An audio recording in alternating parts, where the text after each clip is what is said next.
Good evening and welcome to the City of Battle Creek, Michigan and the Battle Creek City Commission meeting for April 16th, 2024. Good evening. We're going to start our meeting with the moment of silence for our invocation this evening, and then we'll have our Pledge of Allegiance, and I'd like to call upon Commissioner Carla Reynolds to lead us in the pledge. If you're able to stand, please stand for a moment of silence, and then we'll do our pledge, led by Commissioner Carla Reynolds.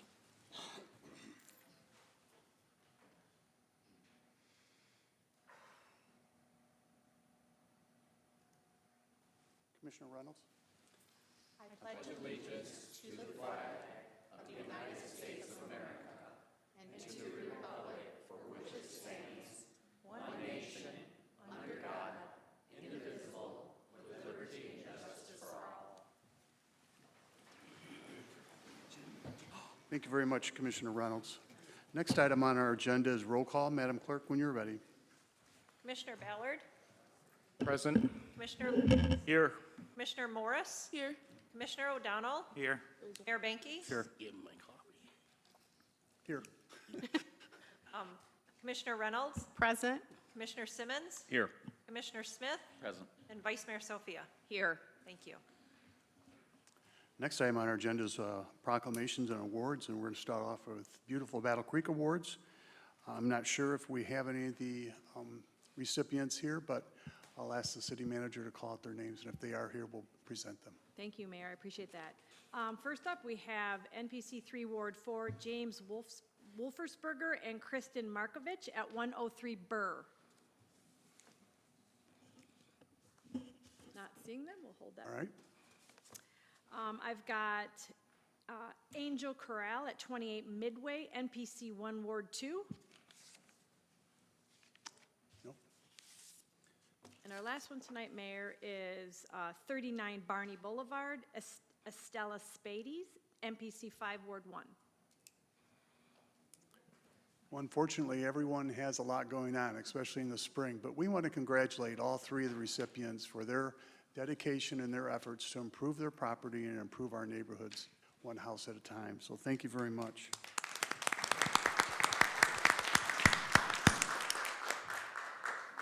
We have three proclamations we'd like to present. First of all, we have the Earth Week 2024, and Bessie is from the city of Battle Creek.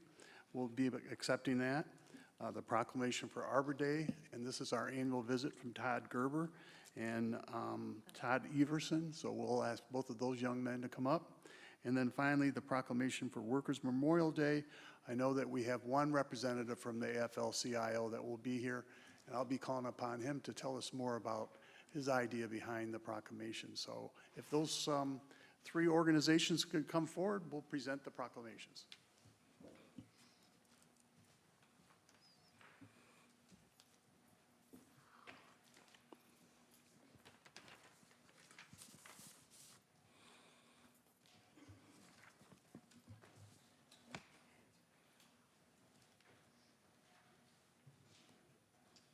I might have got it.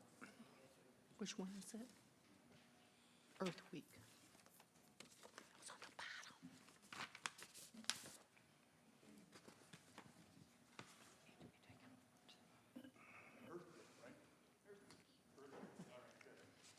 I'd like to ask you first to tell me a little bit about how the city of Battle Creek was involved in this Earth Week designation, and anything in particular that we'll be doing.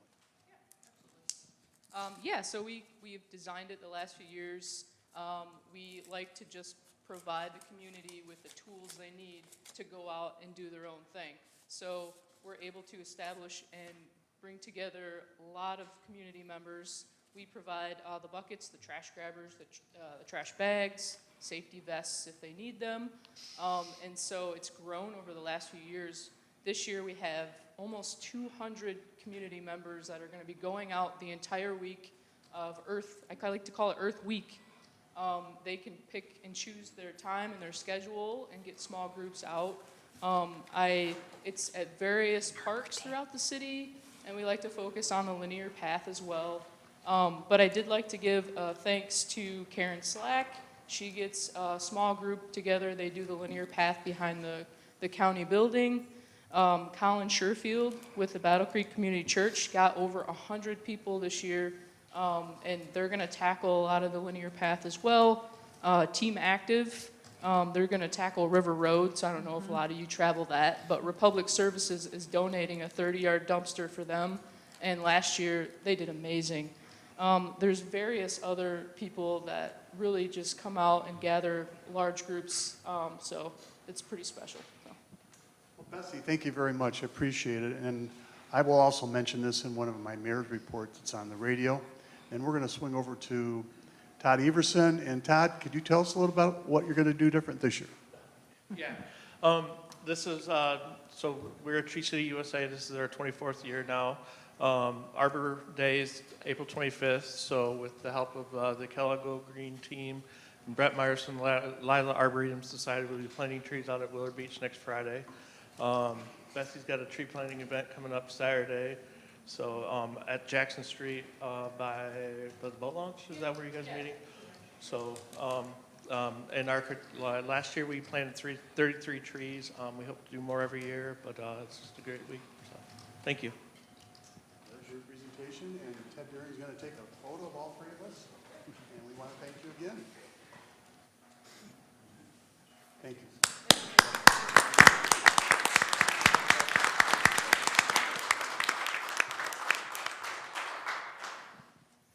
Do we have the representative from the FL-CIO? Yes, please come forward. Thank you very much. This is the first time that I've ever seen this proclamation. So are you prepared to give us a 10-minute recitation of it? That's the goal for sure. I do have a few remarks. My name is Peyton Kaiser. I'm with the Michigan AFL-CIO. We want to thank the community and the council, and thank you, Mr. Mayor, for recognizing this day coming up on April 28th.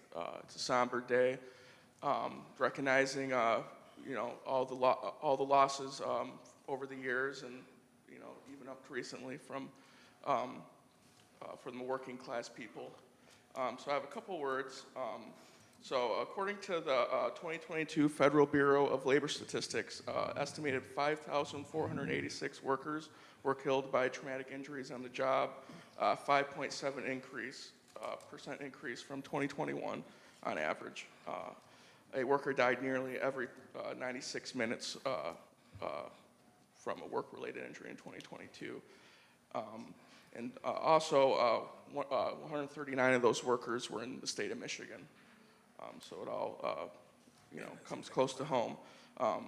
Battle Creek has a rich history, and the whole state of Michigan of being a working-class city and state.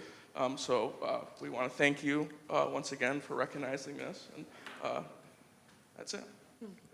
Well, thank you very much, and we appreciate new proclamations, and that's what I clarify this one as. I welcome you to come back again, and I think the people that support you will also join us the next time. So thank you very much. Congratulations, and we're going to have a picture taken here. Exactly. Thank you. Thank you very much. God bless you.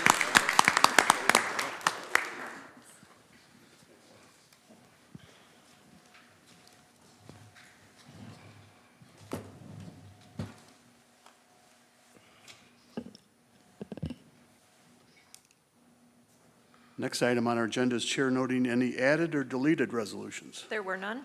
Thank you very much. Next item on our agenda is petitions, communications, and reports. The city received 2 communications. The first was from Dr. Nakia Bayless regarding the proposed ordinance 06-2024.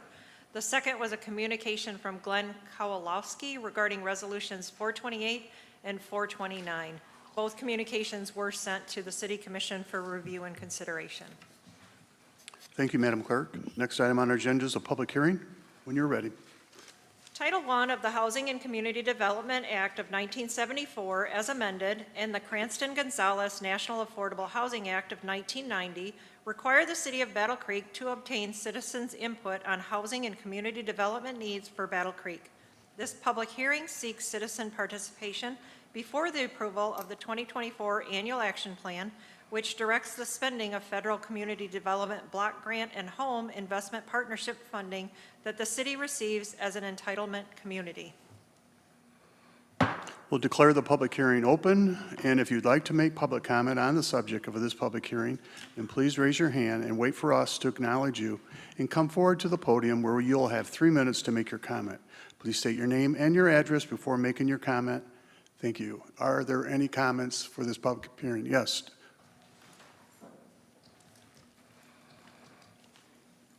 Reese Atkins, 3600 West Michigan. This one hits me home because the city of Battle Creek does not have any ability for housing for people that have felonies. It does not have any ability for people like myself who does have a felony, who's low income. I make $466 in Social Security in a month, and if it wasn't for my mother-in-law, I would have no place to live, because a lot of these buildings that do it based on your income, once they see that felony charge on your record, they say, we don't need you, we don't want you, and you cannot live in our facilities. So when you're thinking of this plan for the 24-25 season, think about all these felony people that are out here that cannot get housing because of it, that are either out on the street or are having to live wherever they can because they cannot get appropriate housing. Thank you. Thank you for your comment. Are there any other public comments at this time? Yes, sir.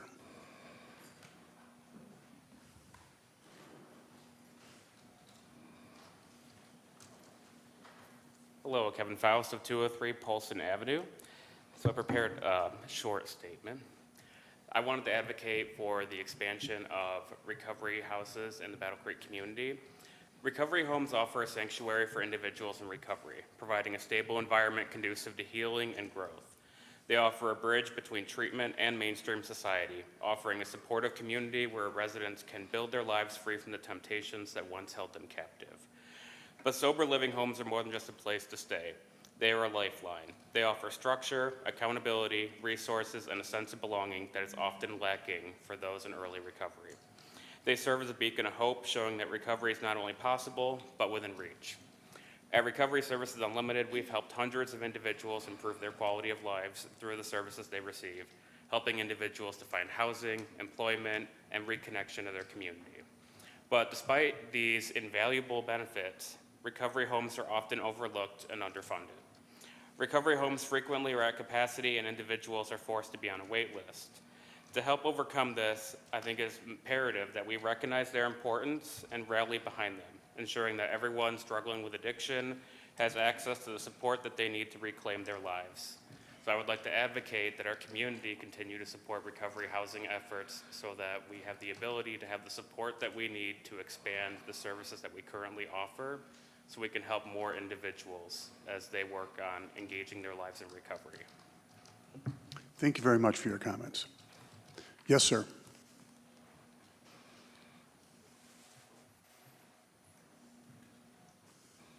Good evening, everyone. My name is David Clark. Address is 791 Wagner Drive in Battle Creek. I'm here to represent RSU. I'm going to share a little story with you guys. I know that I only have 3 minutes. I am a recovering addict myself. I was homeless, didn't have no place to stay, smoking cigarette butts off the ground, stealing, robbing, been in jail numerous times, and so on and so forth. When I came to RSU, they gave me a place to stay. They gave me a sense of hope. They had recovery coaches that comes out and help you ride you around and show you a new way of life. So today I'm doing pretty good for myself, and I like to thank the program for that. It's been going on 3 years now that I have been clean and have been on my job for 2.5 years. So I think that, well, I don't think, I know that if the program can help me, the program can help other addicts that's still out here suffering in their addiction, you know, and I'd just like to thank you guys. Thank you. Thank you very much. Thank you. Are there any other public comments? Yes, sir, in the front row. Gerald Persant, 148 East Michigan. I'm also a representative of the COC, the Community of Care. I'm the homeless representative. I'm out there trying to help people. I know it's very hard for people that are on addictions and stuff. I'm clean almost 39 years. It's very hard when you see that. And with the housing situation in Battle Creek, it's getting a little bit better with the proposals of over there on Washington, and also right down the street here on East Michigan. But we need more than that, a little bit. Tiny houses are one avenue we could use, but start with, instead of going to a tiny house or apartment, let's start smaller, like a 10 by 10 area, where they can get in there and get their lives clean. Because that's something that, you know, addiction, any kind of addiction, takes time. First step, get a small place where they can call their own. That's something that we could do very easily, and also teach them to, you know, get on their feet. I've talked to commissioners, not on this board, but in past boards about it, and they said it's a wonderful idea. It's something that we could look at. Instead of putting millions of dollars into apartments, be trashed in less than 3 years. Let's make our community more better, more beautiful. It's something that we need as a community. If we start with a 10 by 10, you know, get them off the streets, at least they're somewhere safe, because there's too much robbery, too much trash going on in the world. Not just in Battle Creek, not just Calhoun County, not even Michigan, all over the United States. People are getting beat up for nothing. But there's one thing I want to say to our police chief and our fire chief. Thank you for doing a good job. You guys are out there putting your lives on there, on your line. We need more officers out there. Protect the homeless and stuff. Thank you. Thank you, David. Carol. Oh, sorry. All right. Yes, David Moore.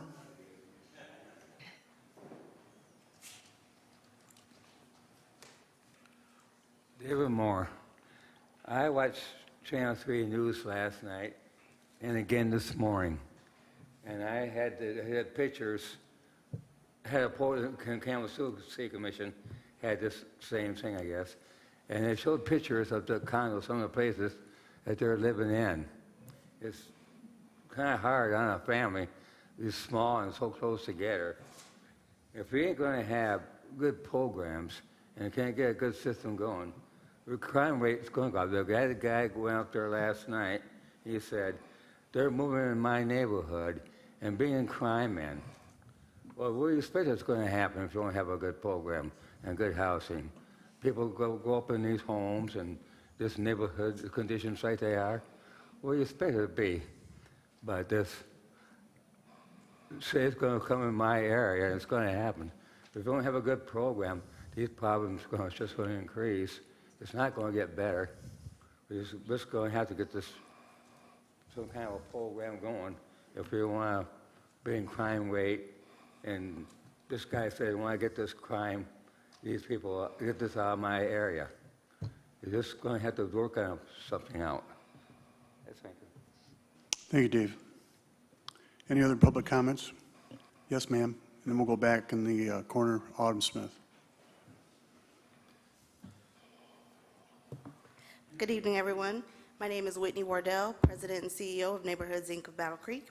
I would like to stand in front of you today just to express my appreciation of the City of Battle Creek and the City Commission, and thank you for the funds that have been awarded to Neighborhoods, Inc. of Battle Creek under the Community Development Block Grant, as well as the Home, ARP, and TBRA funds.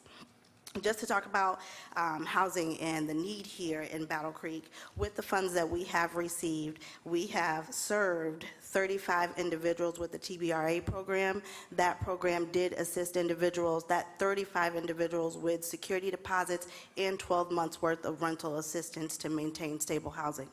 Under the CDBG program that was allocated to Neighborhoods Inc. of Battle Creek, we were able to service 75 individuals and households with rental arrears dating back as far as March of 2020. As also a representative of our continuum of care and home to our Housing Assessment Resource Agency, or HARA, for Calhoun County, I cannot express enough how much these funds are needed and necessary for our community. And really quickly, I would like to just share a quick success story of one of our program participants who received some of those funds. There was a young lady who was a single mother and was in an abusive relationship, and with the assistance of the TBRA program, we were able to help her and her child secure safe and stable housing, as well as helping her secure a new place of employment. She is now working at one of our local credit unions and able to now have that stability for her and her family. So again, expressing my deep gratitude for your continued support, and I hope that you all can continue to see the work that you all are doing and the services that you're helping us provide to this, to this community. Thank you very much for your comments. Autumn?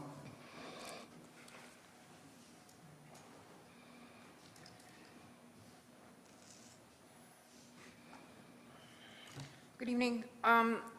I want to comment on this because I think it's good to help people out when they need help, but the thing is it falls on us taxpayers and stuff like that. And I believe, I was raised with, the government's job was 5 essential services, and housing wasn't one of them. It's great that these programs are out there to help people. That woman just said something, it gave the woman rearages back, a few years. If I don't pay my property taxes for 2 years, the land bank comes and steals my house. I don't have an option to go beg for money or get help and stuff like that. And also, homeowners right now are having an additional burden because, Gretchen Whitmer wants us to house illegals and stuff like that. So, this has fallen. We've got a housing crisis. I'm not denying that at all. But I just really think that we're getting a little bit off track with the 5 essential services and functions of government, and it's not housing. So I just want you guys to think that possibly one of the reasons the housing crisis is so bad is taxes are really high. Property tax, I just got an assessment in my taxes are going up. So, my taxes are going up, and then they're going out to all these other services that are not the government's responsibility. I think there's other organizations that can take this over. I think it's fine if the government wants to help guide them, but I just don't think that this is something that should be levied on the homeowners and stuff like that, because we're struggling too. Our property taxes go up, and we're having to face things ourselves. So think about that too. Thank you. Thank you, Autumn. Any other public comments at this time? Yes, Steve?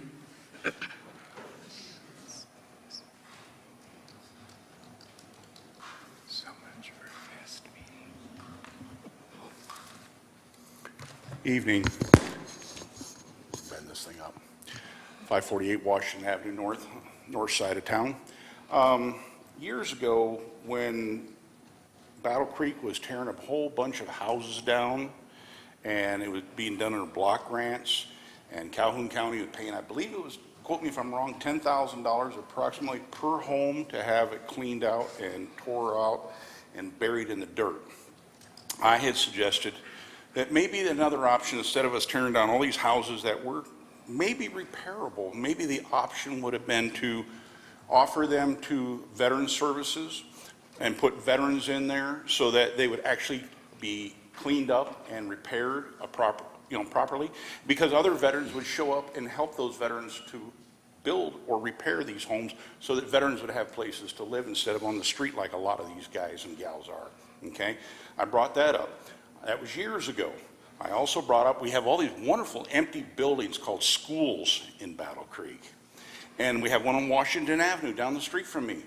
I had suggested, look, each classroom could be turned into 4 apartments for people to live in, because these classrooms are about, what, 40 by 40, 35 by 35? You could make them into apartments. Yeah, we can't do that because of liability. I kept hearing the word liability, okay?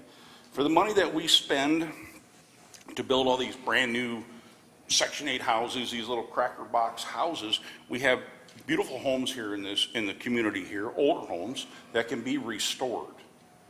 But nobody's restoring them because of their liability. I keep hearing the word liability, okay? But we can bring in Section 8 housing, we can bring in federal funding and build these houses, and there's no liability because we're going to put in the working poor. Well, a lot of your veterans are working poor also. And I don't see anything from the city here to help the veterans out here. There's a lot of them out here on the streets, more than you guys would know. You can go right down 66 on the right-hand side, heading southbound, and about halfway down before you get to 994, you'll see a whole little community down there. Before that, there was another community underneath the bridge over here off of 66. There's been communities of tent places, people hiding, so they're out of sight of the law enforcement in the city of Battle Creek, so they have a place to stay because they don't want to stay at some of these other facilities that are here in town.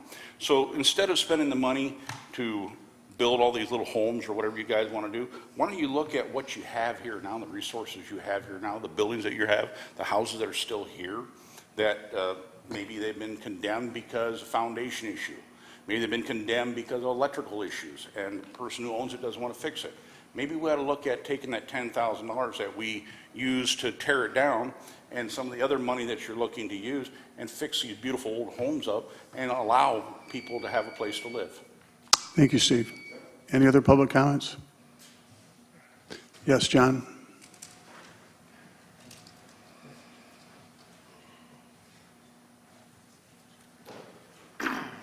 John Kennefic, 234 South Avenue. I get to do a disclaimer. Whenever we have people of nature that have always pulled themselves up, I never argue over the goodness and the wonderfulness of those programs. It's a waste of my time. But I also look at the part that is not spoken of. There was a man that was a meth cook, and he blew himself up in a rental house. It cost $1 million to get him straight with using medical expenses from the hospitals. He got straight, and then he blew himself up in a meth lab again. There are a lot of things that go on. As an example, we want affordable housing. That's what I hear. And a gentleman in this room had told me affordable housing in Battle Creek. And I said, that is not what you're talking about. You're talking about subsidized housing. Upholdings LLC, which has its operation and wants to build over on East Michigan Avenue, the original concept was to build 51 units over by West Michigan and Van Buren. It was a $21 to $23 million project, federally funded. It was also going to be subsidized with vouchers. Now, there's a small dispute, but I'll use the Battle Creek Housing Commission's numbers against mine because mine came from Ted Deering at the time. Supposing you have affordable housing and all the person that has to pay there, of the $1,000 they have to pay a month, only $300. Every single renter, $300. That's a $700 difference. That's made up by the taxpayers of the United States. Some of those people will live there for free because they're homeless and they don't have the money. Well, where are they going to get the $300? Summit Point. That was brought up here before, too. Affordable housing, that's where somebody rents for less. Subsidized housing is where the taxpayers pay the difference. And by the way, within probably another 14 days, we're going to be another $1 trillion in debt on the uninsured debt liability. It takes about 34 days to go from zero to another $1 trillion in debt. That's, by the way, Social Security, Medicare, and Medicaid. So if you're going to be doing things, I really wish that they would be self-sufficient and standing on their own 2 feet. Upholdings LLC is in it for the money, just like the place that's going to be building their operation at the old Kmart building, just like where you're going to build at the Dollar building. They're thinking, hey, we can make a lot of money and we have guaranteed income from the federal government or government taxes. You're not really solving a problem here. Thank you. Any other public comments at this time? Yes, sir.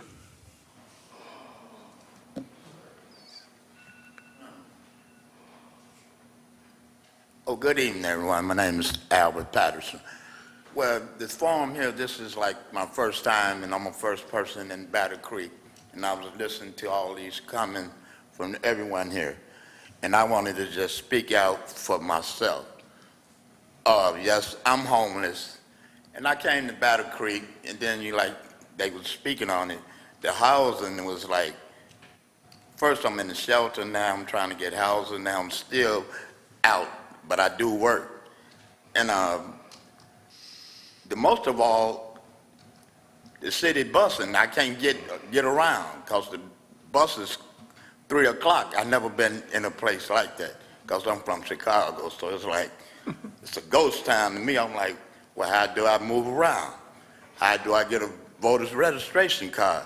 How do I get to know who the mayor is or who this person is? This is my first time being like this, the third time. I'm a little nervous being in this building.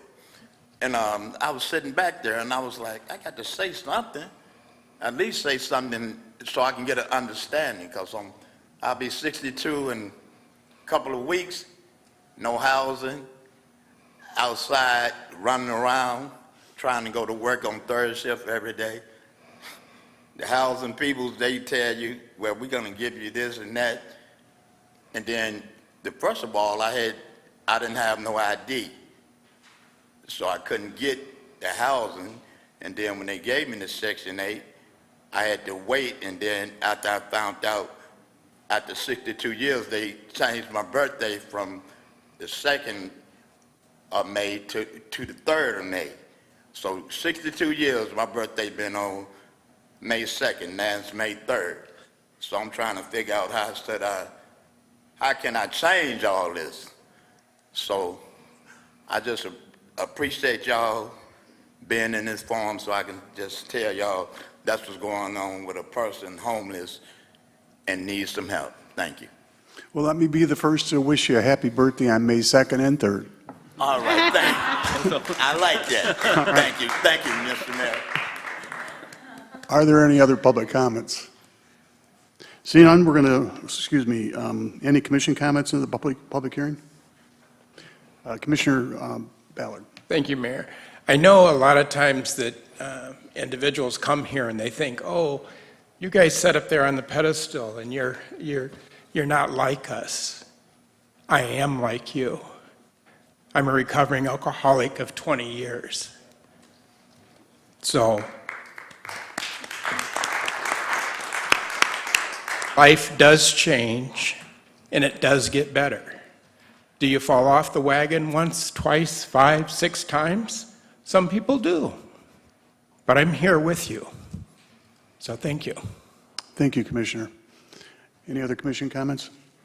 We're going to declare this public hearing closed, and we'll go to our next public hearing. Madam Clerk, when you're ready.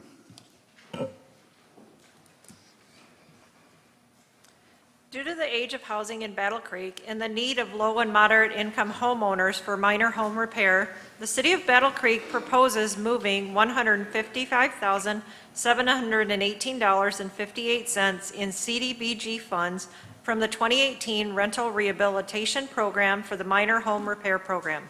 The city also proposes reallocating $401,719.16 in 2022 CDBG funds that are not currently committed to a specific activity to the Minor Home Repair Program due to the demand in the community for the program. This public hearing is to obtain citizen participation in a proposed change in use of funding for the CDBG program. We'll declare the public hearing open. If you'd like to make public comment on the subject of this public hearing, then please raise your hand and wait for us to acknowledge you. And then come forward to the podium. We'll have 3 minutes to make your comment.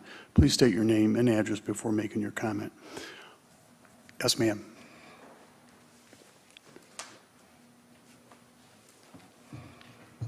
Good evening. My name is Amber Leverett. I'm the Director of Development for Community Action, and so I'm representing our agency tonight and saying that we support the substantial amendment to the CDBG action plan. This is a great need in Calhoun County and the city of Battle Creek, specifically for senior minor home repair, which allows seniors to age in place in their home where they're comfortable.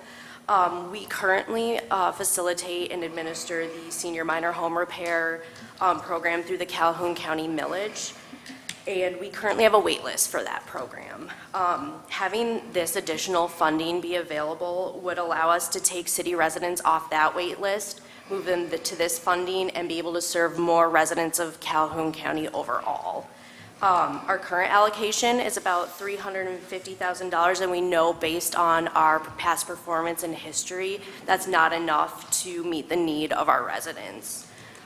So this additional funding would go a long way in helping us help our senior population in the city and in Calhoun County. So I thank you for your time. Thank you for your comments. Any other public comments at this time? Yes, Chuck Asher.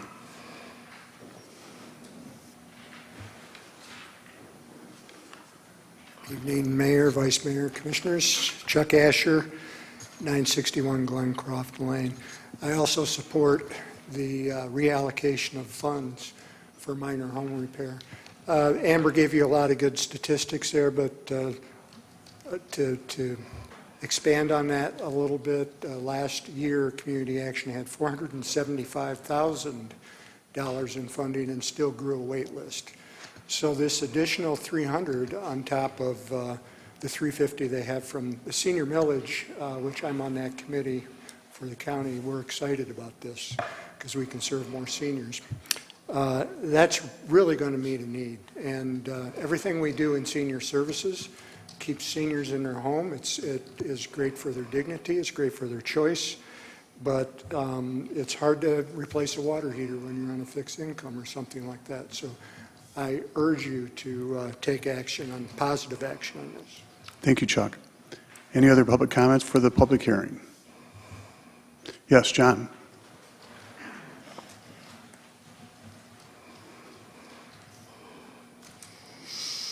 John Kinnivick, 234 South Avenue. Many years ago, Neighborhoods Incorporated was always getting money sent from the city public treasury of $200,000 a year. And then it was beginning and slowly to be reduced bit by bit till it eventually went away. The head of Neighborhoods Incorporated stood in front of you and said, for every dollar that you give us, we return back to the community $11. So we're really doing really good things with the money you give us. The problem is if that they were so great, why weren't they standing on their own 2 feet after 20 or 30 or 40 years? They were continually taking in money. And what is lacking in the information here, because many years ago when this was going on, I had been provided with the donation list of Neighborhoods Incorporated. And it was at that time, I don't know if it's changed, but it was a really big donation list. So they're taking in a lot of money, they're doing wonderful things, but they're also doing things with tax dollars. Now, there are people that do need to have water heaters put in their houses. There are low-income people that are going to go for help, probably to pay the property taxes since they're overtaxed. Why are they overtaxed? Well, it's a supply and demand kind of thing. You wipe out a whole bunch of affordable houses, the cost goes up for the real estate and the houses. The taxes go up. Well, you kind of created that problem, didn't you? Another thing that has to do with repairs. Many years ago, the code department said it would cost me $12,000 to do certain things at a particular property. I admit it. I overspent. I spent more money than I necessarily had to. Not including my labor, the cost of the materials was not the $12,000 that the government said it would take to fix the property. It was only $1,000. You'd be surprised how you can solve concerns if you're a little bit creative. Sometimes we just throw money at things. I'll give you one other example. There's a property not far away from a property that I'm working on. It costs $14,000 tax dollars to do a repair on a low-income house. I was paying taxes on that. I'm part of paying for that. I did a complete repair with more materials added and will last as long or better than that property, but it cost me less than half. Again, it's all in how you apply yourself. Government sees something and it says it costs X amount of dollars. Many times you can do it for a lot less if you have the time and effort to do it and not being pressured by the government of Battle Creek. Thank you. Any other public comments for the public hearing? Seeing none, any commission comments? Commissioner Smith. Thank you, Mr. Mayor. A lot of times the decisions we make up here don't manifest themselves into the community for years on end. And even when they do, they can be obscure. You know, you don't exactly know the city of Battle Creek's fingerprints are on, you know, so-and-so's water heater or something. The minor home repair program, though, in my experience, has been one of the most effective tools in identifying and deploying a solution in the community that makes a tangible impact on an individual's quality of life in relatively short order, and additionally, more times than not, keeps folks in their homes. I can't say enough about it. My only regret about the minor home repair program is we don't have another $10 million to put behind it. So with that, thank you, Mr. Mayor. Thank you very much, Commissioner. Are there any other commission comments? Seeing none, we'll declare the public hearing closed. Move on to our introduction of ordinance 05-2024, proposed ordinance. Madam Clerk, when you're ready.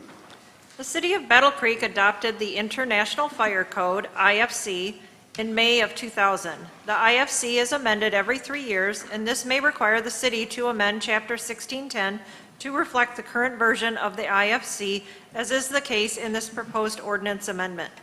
The city can also amend portions of the IFC through Chapter 1610 as needed to fit the unique needs of the city. Many of the Chapter 1610 proposed amendments are necessary to reflect changes found in the 2024 IFC as well as those required by state law. This proposed ordinance seeks to amend Sections 1, 3, 5, 6, and 99 and repeal Sections 4 and 98 of Chapter 1610 of City Ordinances, International Fire Code, to reflect amendments to the International Fire Code and to comply with the state law and regulations. I would like to move the introduction of ordinance 05-2024. Support. Has been moved and supported to introduce 05-2024. Are there any public comments at this time? Are there any public comments? Seeing none, are there any commission comments? Seeing none, would you please vote on the introduction of ordinance 05-2024?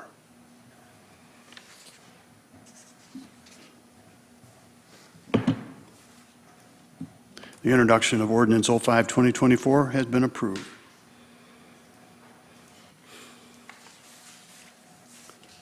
Next item on our agenda is the introduction of ordinance 06-2024. Madam Clerk, when you're ready. On December 5th, 2023, a City Commission workshop took place to continue a discussion on creating a Citizens Review Board and seeking community input. The city's DEI officer has undertaken many community conversations, surveys, and meetings with community stakeholders since that workshop that have helped inform the structure of this proposed board. This proposed ordinance would amend Chapter 286, Police/Community Relations Advisory Committee, by repurposing it as the Community Oversight Board with the primary function to provide input in an advisory capacity to the city manager in reconsidering the police chief's determination following a community relations complaint investigation filed pursuant to the police department policy. I would like to move for the introduction of ordinance 06-2024. Support. So moved and supported to approve the introduction of ordinance 06-2024. Are there any public comments? Yes, Alderman Smith.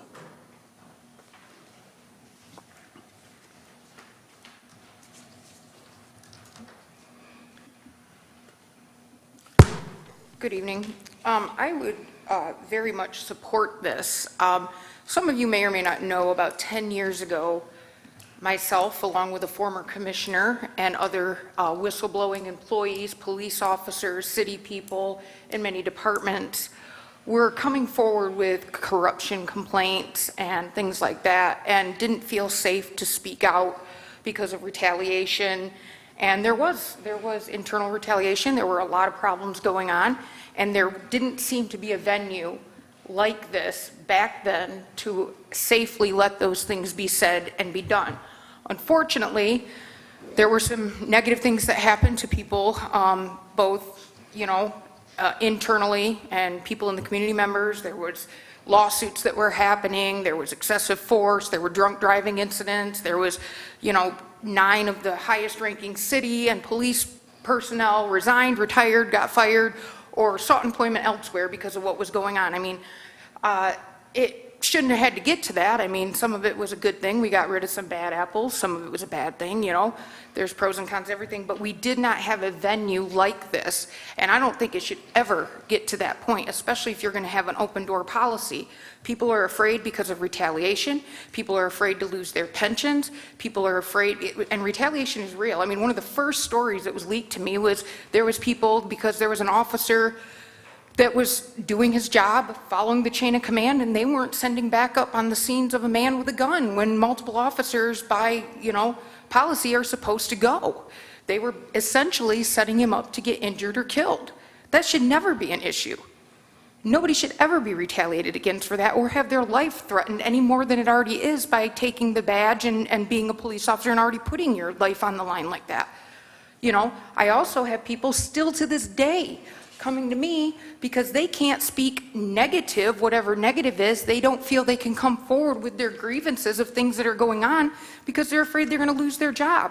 So we need to have things like this where it's open, it's safe, where people don't have to fear things.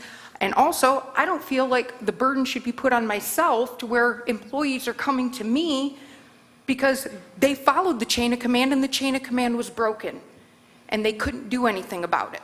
So I do support this. I really, really do. I've been in contact with a couple commissioners about this, asking how it's progressing. I'm glad to see this on the agenda, and I sincerely hope that you'll put people on the board that want to get involved, know about the issues, and want to do something about it. Thank you. Yes, Lynn Ward Gray.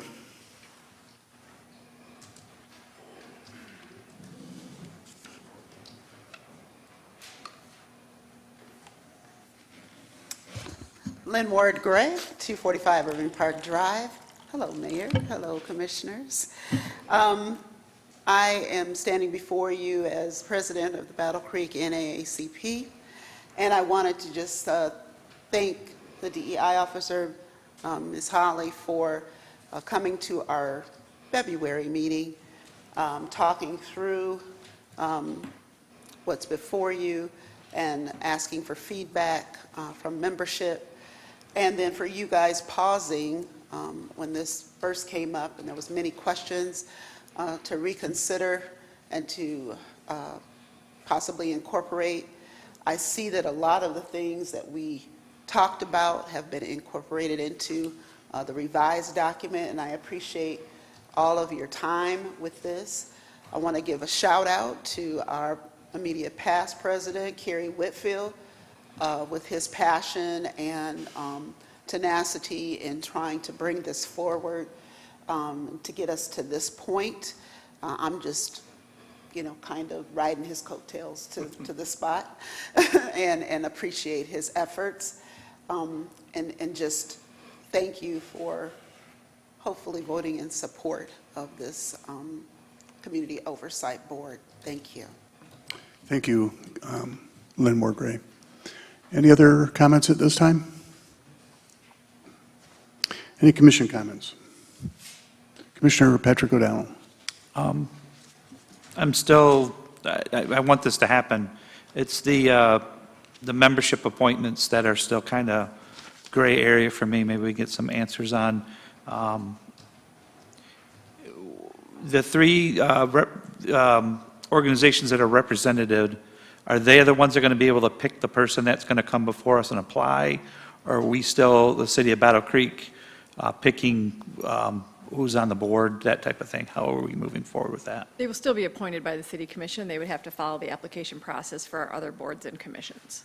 Okay, but would they need like an approval from one of the three, for those three positions, like some type of official paperwork saying that we support them applying for this or anything like that? Well, in other boards and commissions that we have that have requirements, so I always use the TIFA as an example. The Battle Creek TIFA, you have to have X number of representatives from either businesses or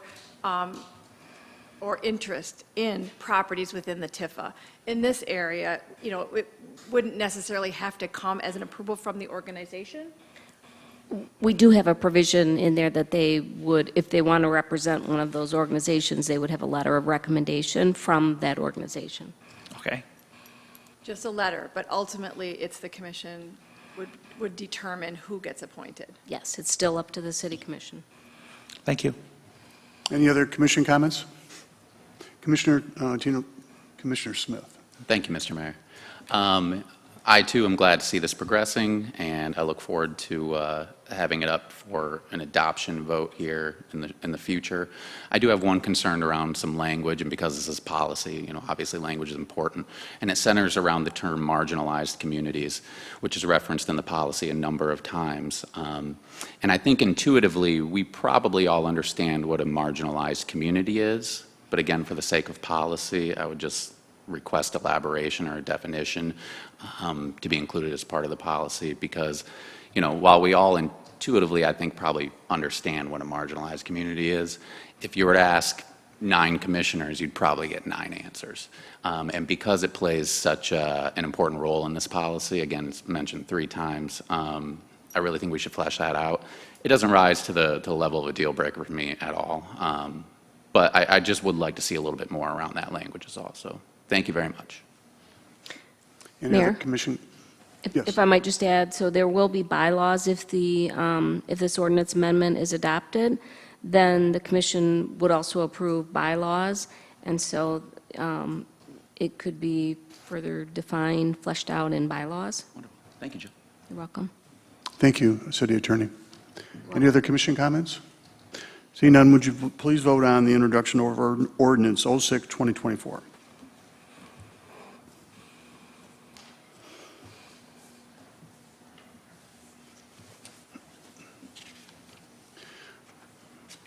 The introduction of ordinance 06-2024 has been approved. Next item on our agenda is the adoption of ordinance 406-04-2024. Staff has recognized that periodically the city encounters difficulties with appointing a full roster of members for its various boards and commissions. With particular regard to the Historic District Commission, HDC, a specific set of knowledge and expertise is required of a majority of the members sitting on the commission, further increasing the difficulty in filling vacancies. Chapter 1470 provides for a limit of 2 consecutive 3-year terms for members of the HDC. The proposed amendment to Chapter 1470 would eliminate term limits from the ordinance, allowing for the continued reappointment of commissioners following the completion of 2 terms of service. This resolution seeks to adopt ordinance number 04-2024, an ordinance to amend the Historic Preservation Code of the City of Battle Creek. I would like to move for the adoption of the ordinance 04-2024. Support. Been moved and supported to adopt ordinance 04-2024. Are there any public comments? Yes, Autumn Smith.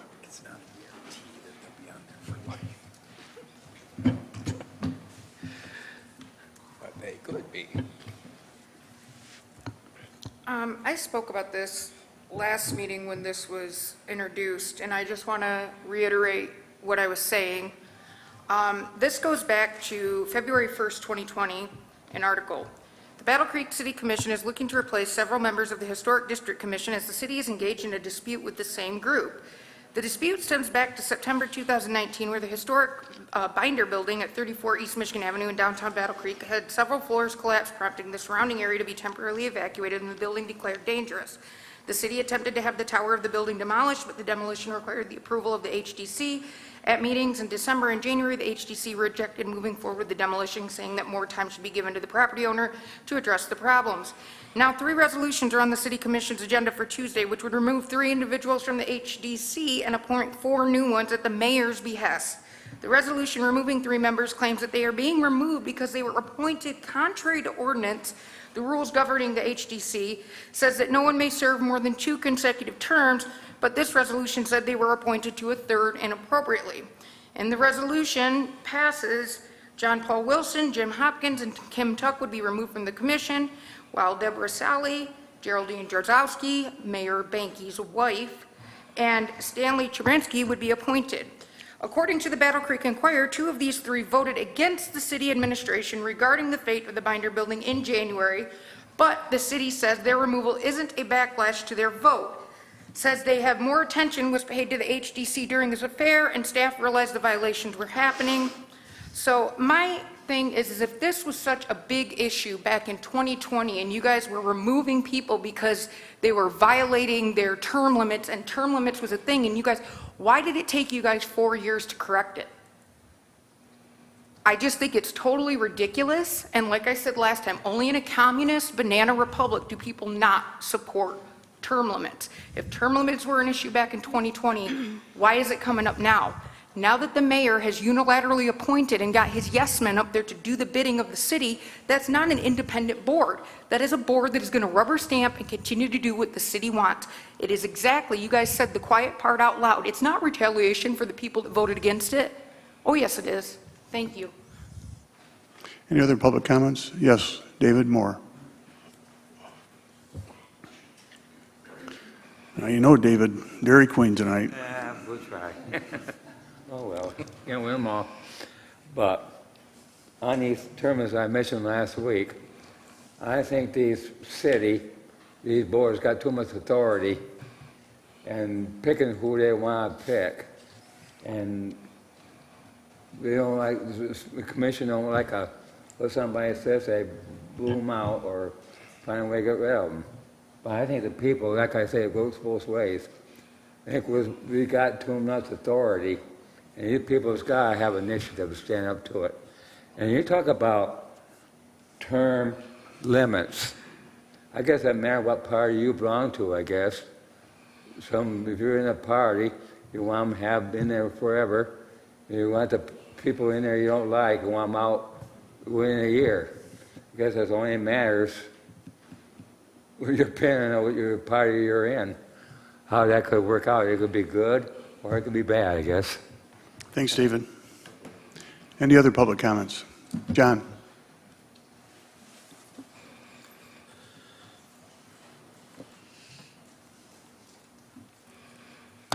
John Kennevic, 234 South Avenue.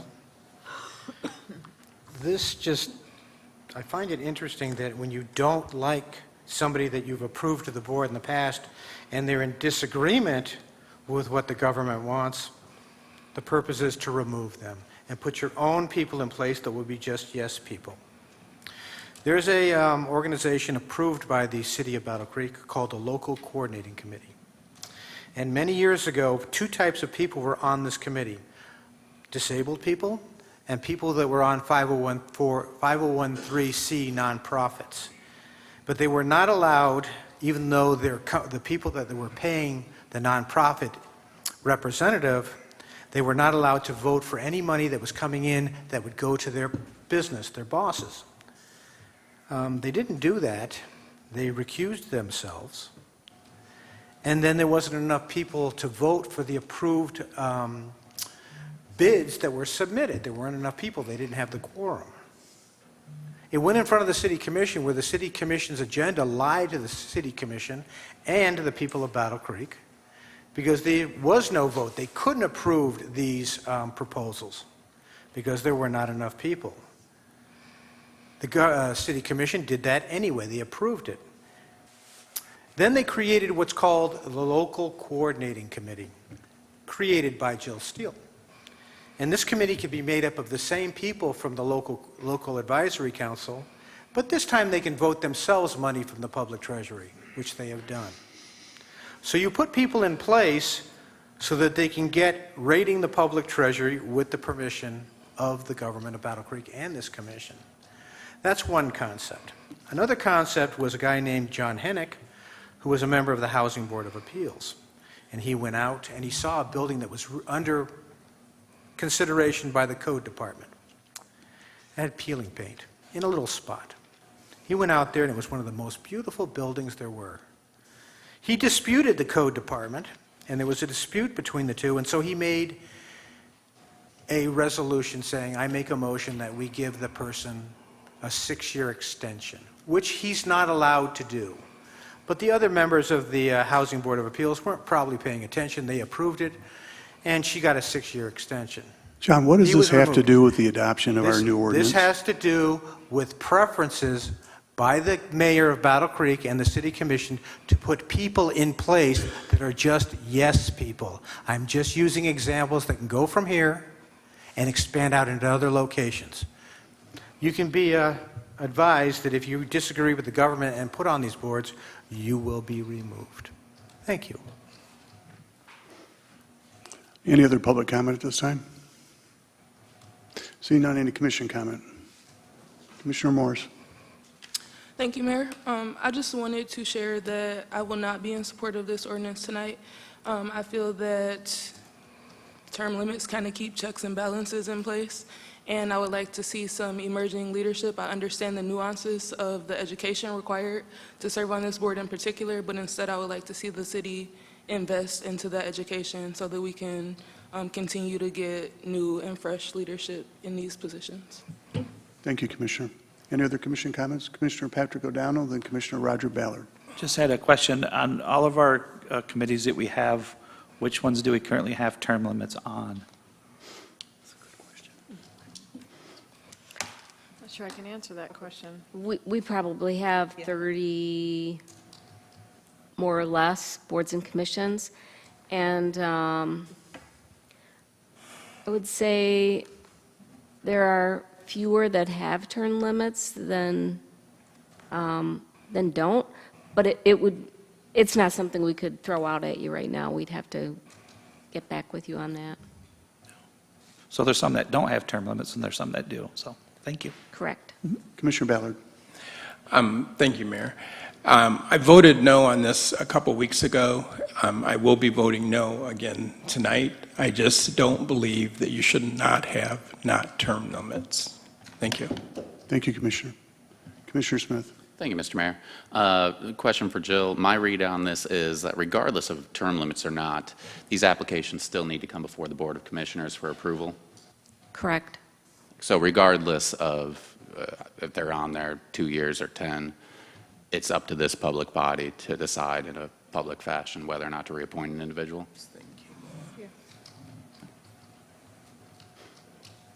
I'm sorry. Yes. All right. I thought Thank you were Jill. summarizing. Yes, that's correct. Thank you very much. It goes up. Thank you. Thank you, Commissioner. Any other commission comments? Seeing none, would you please vote on the adoption of ordinance 406, ordinance 406, ordinance 04, 2024.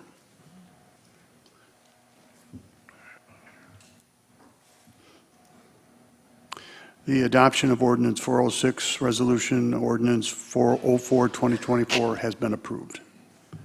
Next item on our agenda is public comment regarding consent agenda and resolutions not on the consent agenda.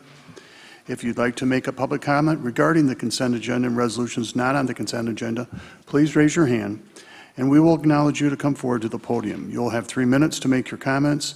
Please state your name and address before beginning your comment. Is there anyone that needs a break for 3 or 4 minutes before we go any further? No? All right, we'll continue. Are there any public comments at this time? Yes, ma'am. Thank you.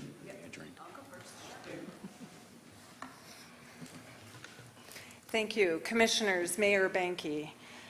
This would be in regards to item number 416, Resolution 416. My name is Linda Powers. I am the president of our local Blue Star Mothers chapter, Serial City Mamas, Chapter 195. When the good Lord was creating mothers, he was into his 5th day of overtime. An angel appeared and said, "You're having a lot of trouble with this one. Why not use the standard model?" And the Lord replied, "Have you seen the specifications on this order? Give birth to a child that will become one of my warriors. Install values of duty, honor, and country into them from birth while teaching them to be compassionate and loving. Safeguard this treasure through flu, sickness, cuts, and scrapes, knowing that she can't be with them when the country calls. Embrace them, but let go of her precious gift to a total stranger.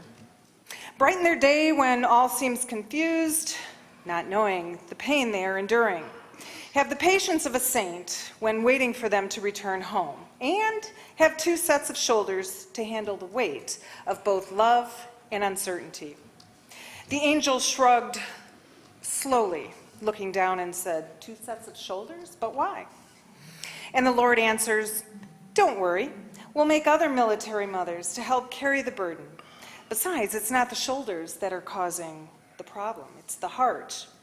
It must swell with pride, sustain the ache of separation, beat on steadily when it's too worried to do so, and be large enough to say, I understand, when it doesn't. Lord, the angel said, touching his sleeve gently, go to bed, finish this tomorrow. I can't, said the Lord. I'm so close to creating something special and unique. Already I have one who heals herself from within, who can send joy 1,000 miles away in just a small box. Able to cheer them up with one phone call and can wave goodbye from a pier, a car, or off a runway, and understand that it is important to her country that they leave. The angel circled the model of the military mother very slowly. It's too soft, she sighed. But tough, said the Lord excitedly. You cannot imagine what this woman can do or endure. Can it think? Can it think? It can homeschool if need be. Finally, the angel bent over and ran her finger across the cheek. There's a leak, she pronounced. I told you that you were trying to put too much into this model. It's not a leak, the Lord said. It's a tear. What's it for? Asked the angel. It's for joy, sadness, disappointment, pain, loneliness, and pride.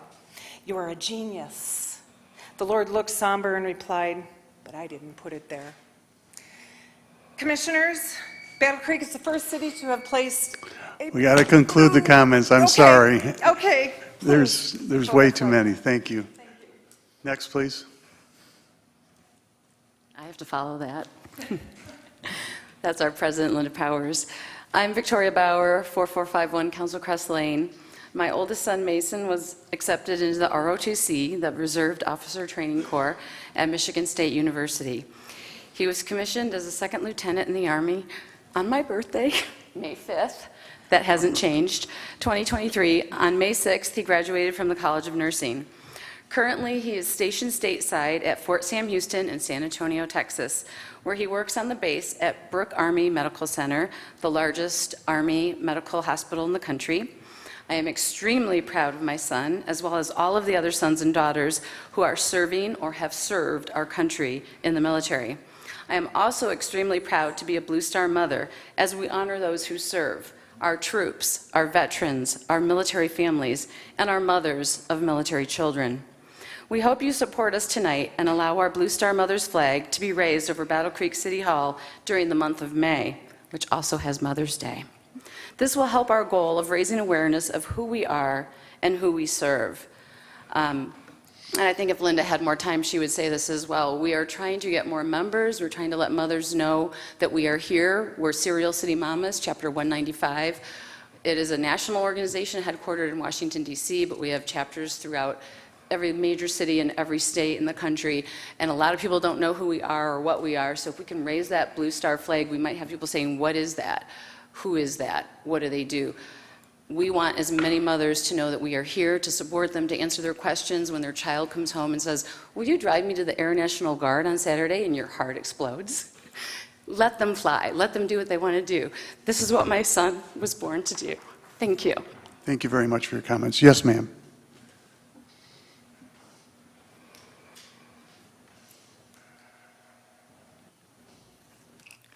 My name is Mary Sherwood. I live at 151 Mingus Creek Place, Battle Creek, Michigan. I represent the financial secretary of Serial City Mamas, Blue Star Mothers of America, Chapter Michigan 195. Battle Creek is the first city in Michigan to have flown the Blue Star Mother flag. You should be very proud of that. The city of Battle Creek is setting a trend, a leader leading the charge in helping bring awareness to the Blue Star Mothers organization. Battle Creek is a great example of the rest of the state. We respectfully, please grant our request to fly our flag for the month of May. Thank you. Thank you, ma'am, very much. Are there any other public comments at this time? Yes, David Moore. David Moore, of the same Resolution 16. I support all these American police flags. All should be out there all at one time. The American, the state, and the city, and all the other flags all around it. I mentioned that before. I support all these organizations. I'm a support them 100% all the way. I like to see it done a little bit different the way it's been done now. I think they all should be out there. Thank you, David. Any other public comments at this time? Yes, Steve.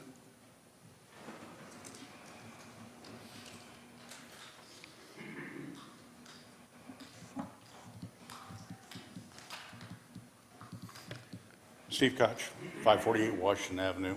I agree with you ladies 100%, by the way. I'm prior military also.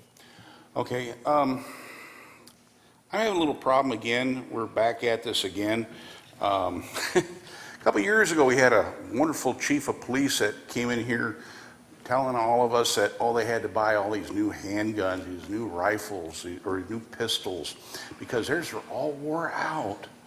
Well, to start with, I have a 1996 HK USP 40, okay?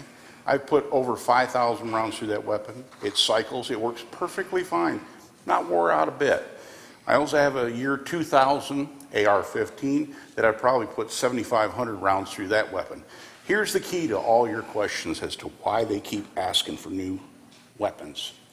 Because somebody's not apparently taking care of them correctly. They're not oiling them, they're not greasing them, they're not taking them apart, they're not cleaning them, they're not maintaining them. That's why they don't cycle properly. When you get you get a little buzz in there, you get a little dirt in there, you get a little bit of fuzz in there, and the cocking hammers and everything else, they don't cycle correctly. So here we're going to go spend $55,000 to buy some really pretty Sig Sauer rifles. What is wrong with the AR-15 modified? AR-15, the Armalite, has been around since what, 19 what? And it's worked fine. Our military still uses the AR-15, aka M16, fully automatic with select fire, and they still work. People that work on these weapons are called armorers. They're people that are trained on how to take the weapon apart, mic it, spec it, check it, replace it, repair the parts on it. Apparently, we don't have an armorer in the Battle Creek Police Department to maintain these weapons, and that's all I'm going to say about it. Have a nice Thank day. you, Steve. Any other public comments at this time? Yes, Autumn.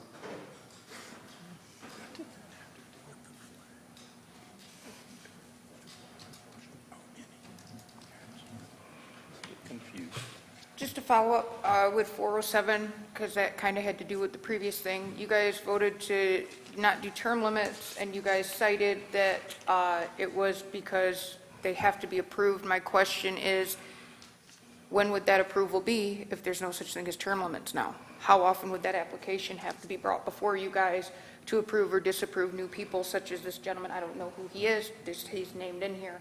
So if he's getting appointed now to what you guys just voted in, no term limits on the HDC or HBC, then when would any of them need to come before you to get renewed if there's no such thing as term limits now? Thank you. Any other public comments? Seeing none, commission comments regarding meeting business.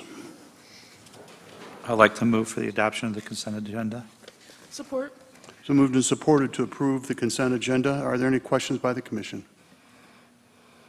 Seeing none, would you please vote on the consent agenda?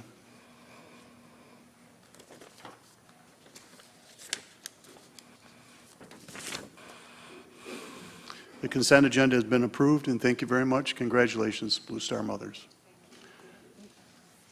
Next item on our agenda is Resolution 416. Sorry, I was premature.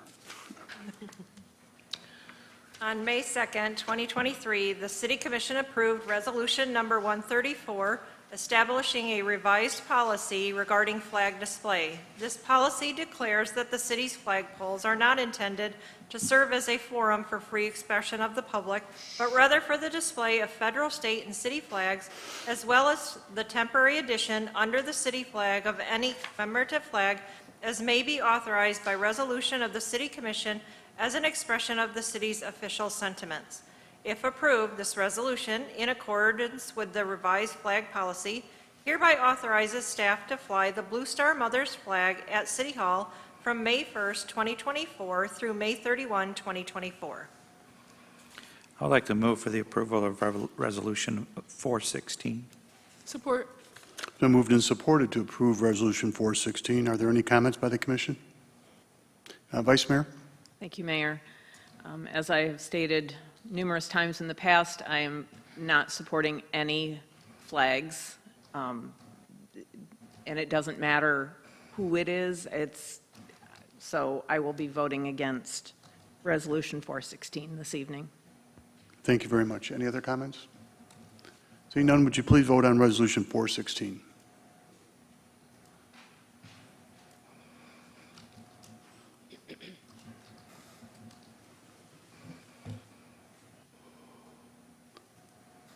Resolution 416 has been approved.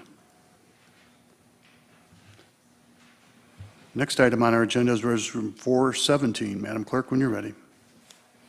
At its own expense, MDOT will be reconstructing this crosswalk within MDOT's right-of-way on M66 between Michigan Avenue and Van Buren Street to improve crosswalk safety.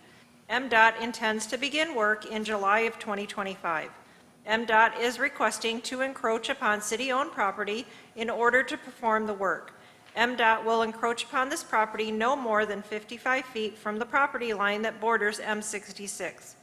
This resolution seeks authorization for the city manager to execute an agreement with the Michigan Department of Transportation, MDOT, permitting it temporary access to a portion of city-owned property during MDOT's M66 crosswalk reconstruction. I would like to move for the approval of Resolution 417. Support. It's been moved and supported to approve Resolution 417. Are any comments by the commission?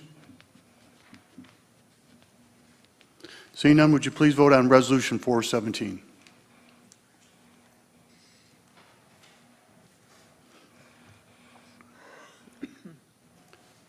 Resolution 417 has been approved. Next item on our agenda is Resolution 418. Madam Clerk, when you're ready.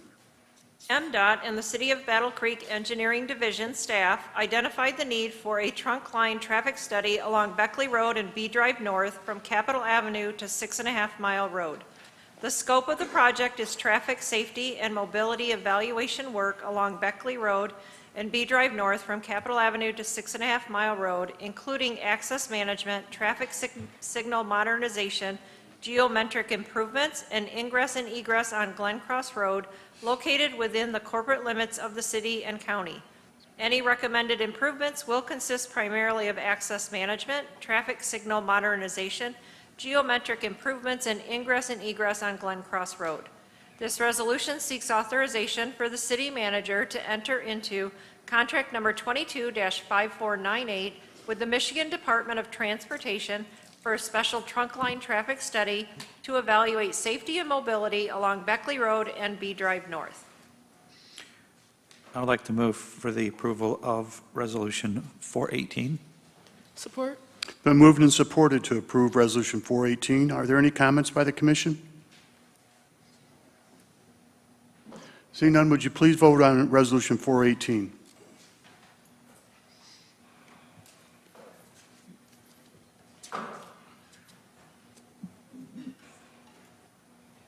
Resolution 418 has been approved.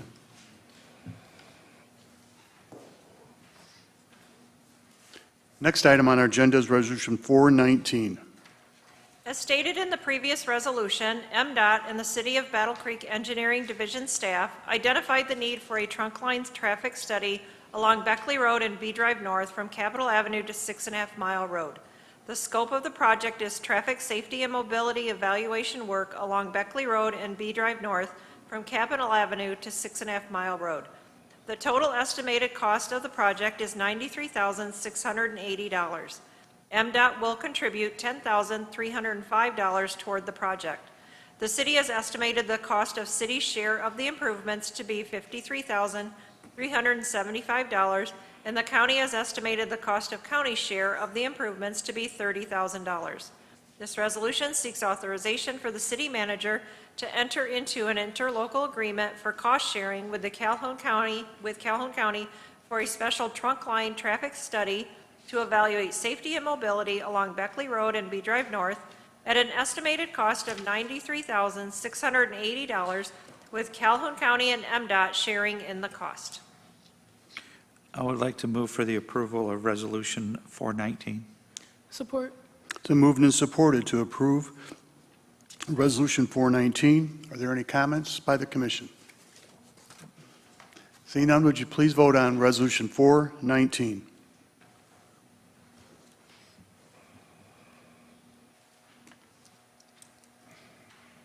Resolution 419 has been approved. Next item on our agenda is Resolution 420. Madam Clerk. Since 2000, the City of Battle Creek has granted Marathon Petroleum Company, LP Marathon, parent company of Speedway, right-of-way access for remediation activities. As remediation remains ongoing, Marathon seeks to enter into an additional environmental assessment and remediation license to permit Marathon continued access to the Lacey Street right-of-way for a period of 15 years for remediation purposes, to include the 2 monitoring wells necessary to assess soil, surface water, vapor, and groundwater contamination. The term of the license is for one 15-year term unless Marathon earlier determines that it has completed its activities under the license. If necessary, Marathon would have the option under the agreement to extend the license for up to 2 consecutive 5-year terms. This resolution seeks authorization for the city manager to enter into an environmental assessment and remediation license with Marathon Petroleum Company, LP, for access to city right-of-way adjacent to 1528 West Michigan Avenue for remediation activities. I would like to move for the approval of Resolution 420. Support. Been moved and supported to approve Resolution 420. Are there any comments or questions by the commission? Seeing none, would you please vote on the approval of Resolution 420?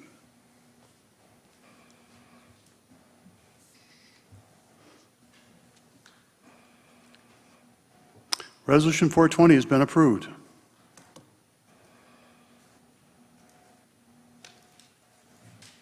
Next item on our agenda is Resolution 421, Madam Clerk. A solicitation was issued March 6, 2024 for the 2024 Capital Preventive Maintenance Program project. This project consists of a single chip seal application and finishing application of fog seal with pavement markings to follow. This project is located in the Lomora Park neighborhood.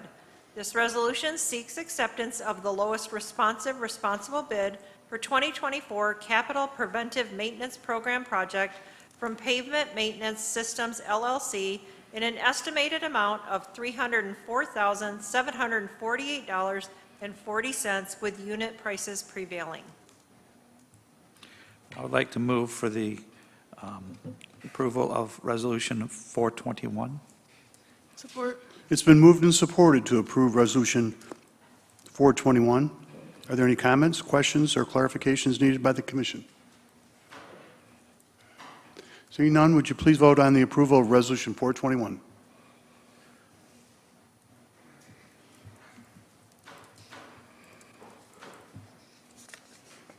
Resolution 421 has been approved. Next item on our agenda is Resolution 422. Madam Clerk. The police department is seeking approval to purchase 24 Photonis Viper Night Vision binoculars. These binoculars will be used by the Emergency Response Team, ERT, to replace their current loaned equipment. The existing optics equipment is outdated technology and can no longer be reliably used.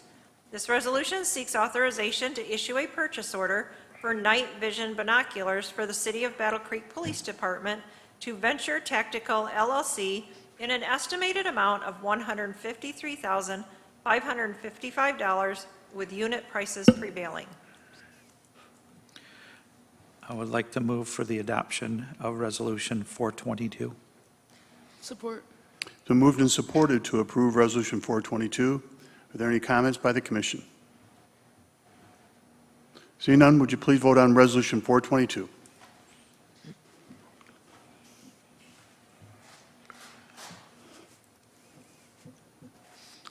Resolution 422 has been approved.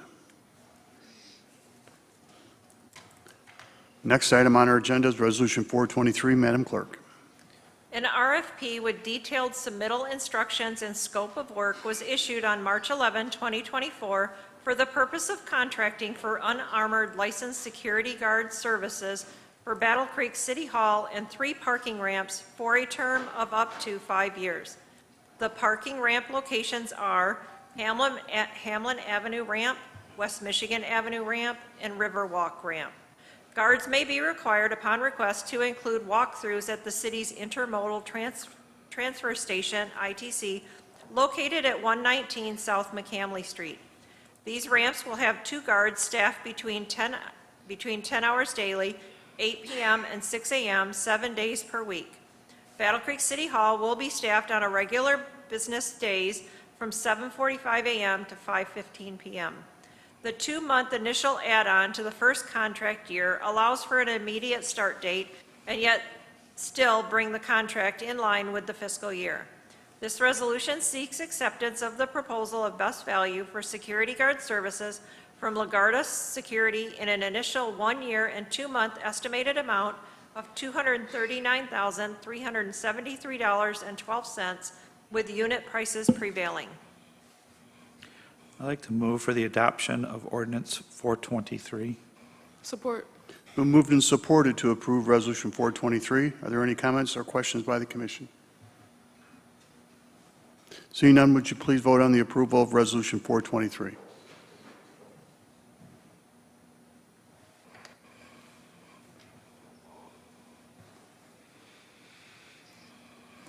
Resolution 423 has been approved.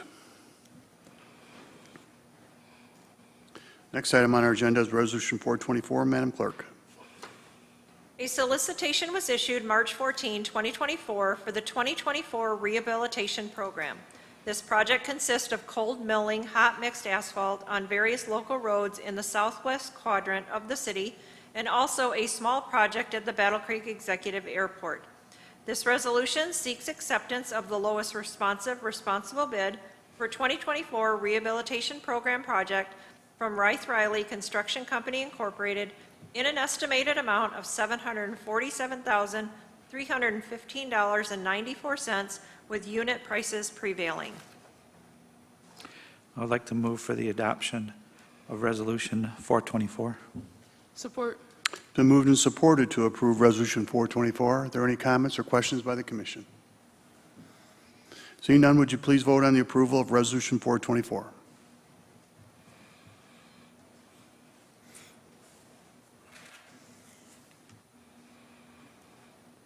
Resolution 424 has been approved.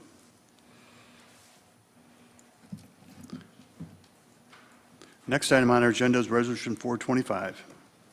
The City of Battle Creek Executive Airport at Kellogg Field needs to hire for consultant services to rehabilitate the air traffic control tower. These services include providing plans and specifications suitable for bidding and providing construction administration. This is a qualifications-based selection process. This resolution seeks acceptance of the proposal of best value from Mead and Hunt Incorporated to provide consultant services for the FAA Tower Rehabilitation Project at the City of Battle Creek Executive Airport at Kellogg Field in an estimated amount of $140,466 with unit prices prevailing. I'd like to move for the adoption of Resolution 425. Support. Been moved and supported to approve Resolution 425. Are there any comments, questions, or clarifications needed by the Commission? Seeing none, would you please vote on Resolution 425?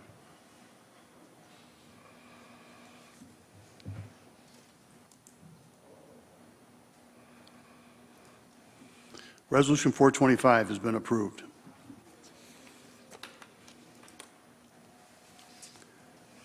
Next item on our agenda is Resolution 426.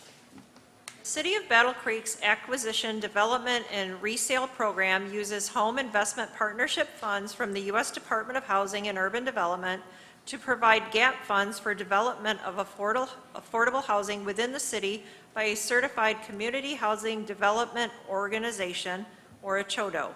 Upon completion of the new construction, these properties will be made available for purchase to low to moderate income homebuyers.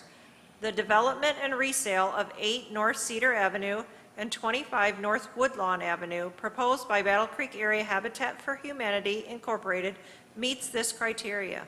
This resolution seeks authorization for the city manager to execute a grant agreement with Battle Creek Area Habitat for Humanity for the development and resale of 2 single-family homes in Battle Creek to low and moderate income households for a not-to-exceed amount of $143,000. I would like to move for the adoption of ordinance 426. Support.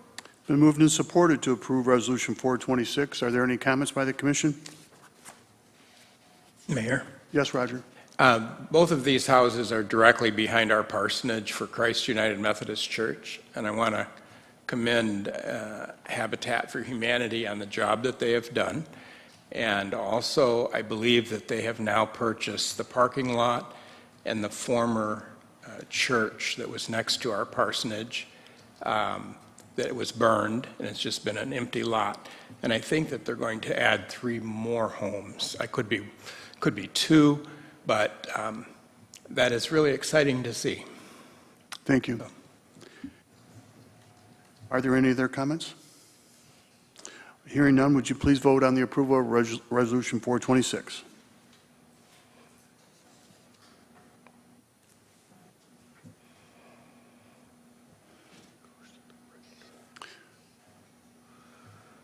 Resolution 426 has been approved.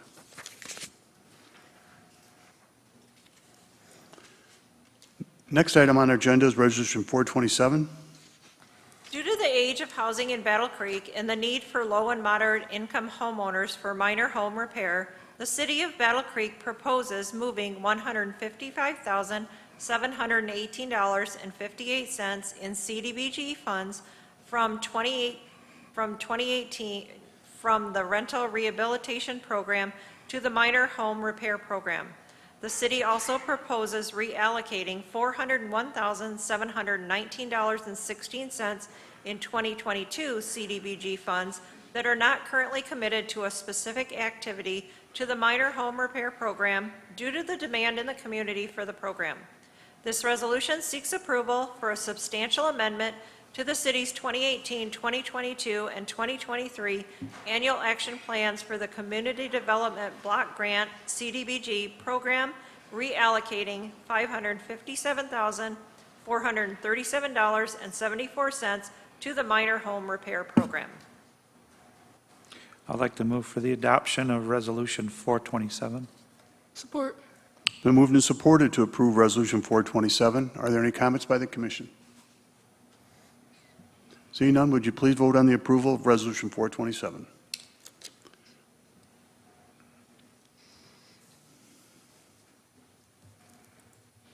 Resolution 427 has been approved.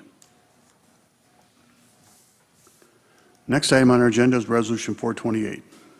This resolution seeks affirmation of the partial denial of Freedom of Information Act, FOIA, request number 24-471 by Mr. Glenn Kowalowski.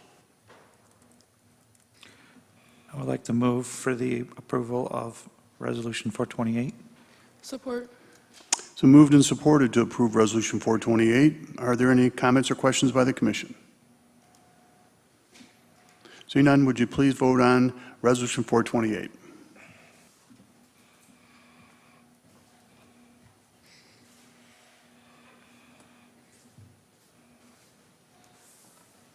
Resolution 428 has been approved. Madam Attorney, do we also need to vote on 429 now? No, because that would be, no, we'll pull that one because it's moot now. Thank you very much. Next item on our agenda is general public comment. If you'd like to make general public comment regarding matters over which the City Commission has control, please raise your hand and wait for us to acknowledge you, and then come forward to the podium. You will have 3 minutes to make your comment. David Moore, you can come up. Please state your name. We want to get you to Dairy Queen. Please state your name and address prior to beginning your comment. Which blizzard do you like? I have to comment on this, some of these things. You got a lot of people are really educated and some it's not. I heard on the radio, TV news last night on this housing, they showed that those little condos that the people are living in. The guy said, I don't want them in my neighborhood because they commit crime. I could bring crime to my neighborhood. And people comes up here will say, they give the impression that the people don't want anything. I don't think there's nobody who wants to be in housing, and nobody wants to be poor, and nobody wants to be homeless. You don't realize there's not just money or don't want to. Maybe some of these people can't. There's some that got mental problems, some are mental retarded, other handicaps. God, I can go to allow them here. And they just, people don't seem to understand that. And people do care. They ain't there because they want to be. But these processings, it's got to be, can't be all one way. We got a lot of these things for years. Been going to benefit for the upper class people, and some have been going for the lower class people complain about it.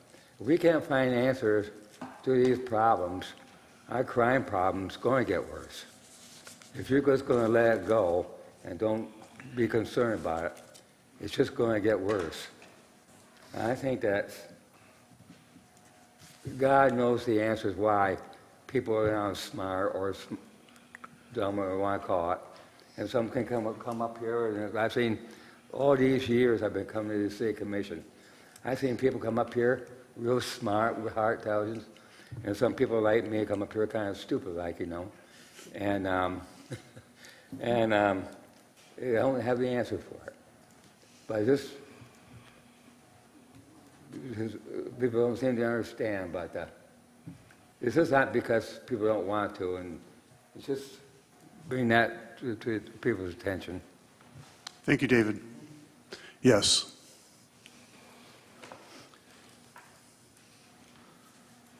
Good evening, Maurice Atkins, 3600 West Michigan.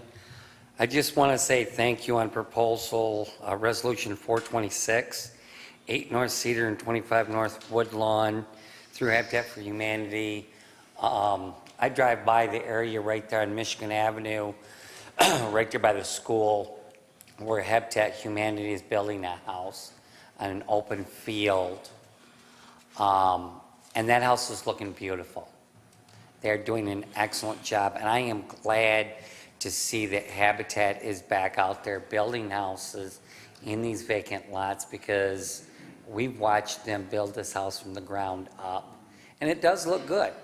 But I really would like to see them do more with low-income families of people that have felonies, because they're putting them in low-income families in there, which is beautiful.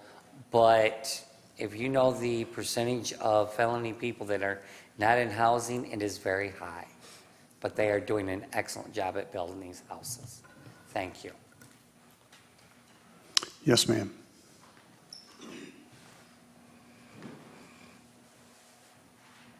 Victoria Fox, 115 West. First, I want to explain why I moved to 115 West. It's within walking distance of my children's school. It's in walking distance within the dance studio that I teach at. It's also within walking distance of businesses that I volunteer, and being able to go to business meetings downtown when I was facing transportation insecurities. So that's the first reason why I moved to 115 West, and it's also a beautiful property. It used to be the youth building. The architecture is really beautiful. I, as a tenant, don't appreciate how slow the city moves when it comes to rental housing units in low-income neighborhoods when raising concerns around potential fire safety or general public safety, health and safety concerns. I, along with other tenants, shouldn't feel unsafe in a building that receives very generous tax breaks. They're under pilot when they're not in compliance with code or fire. This is particularly concerning, especially when we just had a fire a couple weeks ago. And that was in specific to electrical work on a fan that many of the tenants have already made complaints to the landlord about. And so when I tell the city we've already made the complaints with the landlord, they're not moving quick enough. They're not addressing these after months of complaints and multiple complaints. And now we're scared to use that fan at night. multiple families are scared to use their fan because they think it's going to start a fire. You want me to wait for another fire to happen before you care if this landlord is being negligent with their responsibilities as a landlord?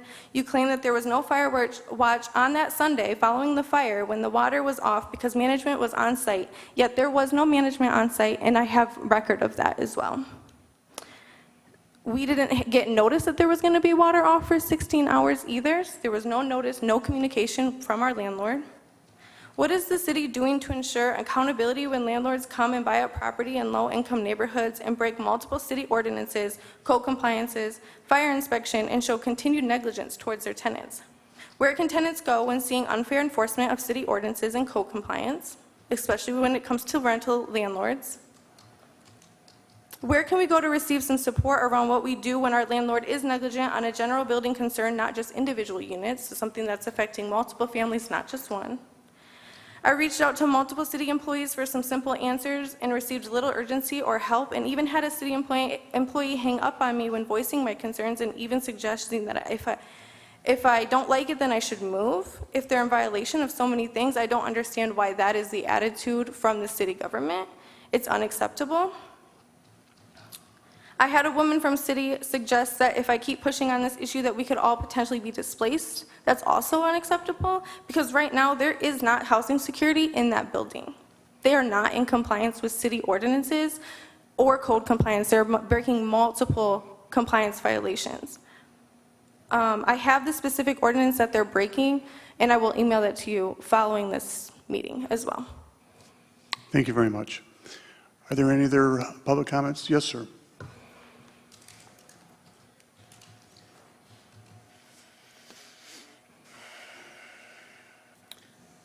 Joe Harris, 243 Eldred Street.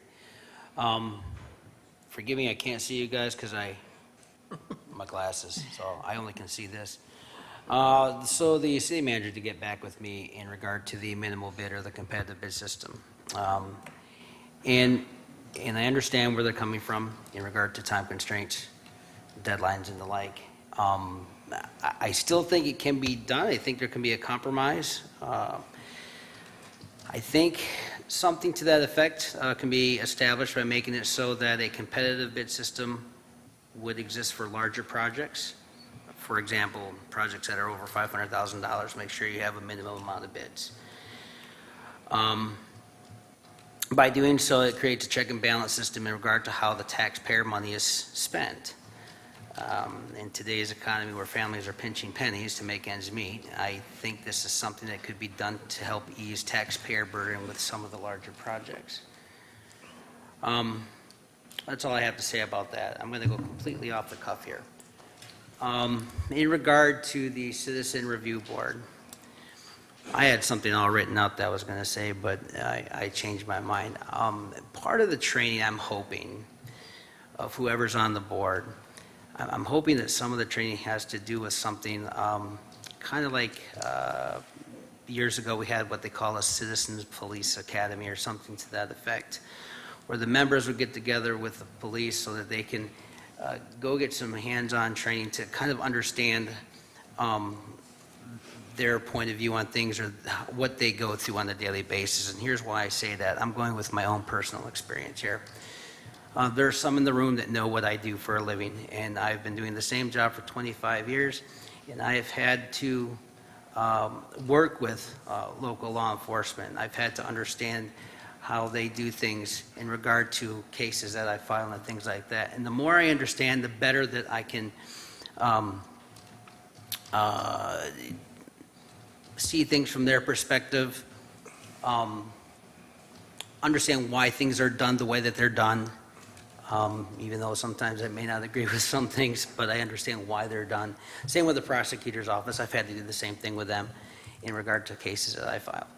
So I'm kind of hoping that, and I don't know the training that's going on, I have no clue, so I'm just speaking out of my mind here, that something like that would be included in the training so that people that may not understand how law enforcement works will get a better understanding of how law enforcement works.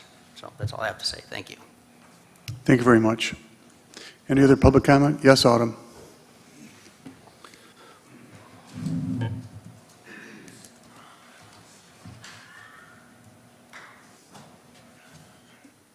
Good evening. I too agree with that. People don't understand what goes into law enforcement. I actually majored in law enforcement, criminal justice, criminal law in college, and it is a thankless job. So it would be nice to have people with even some experience, background, knowledge, familiarity to do that.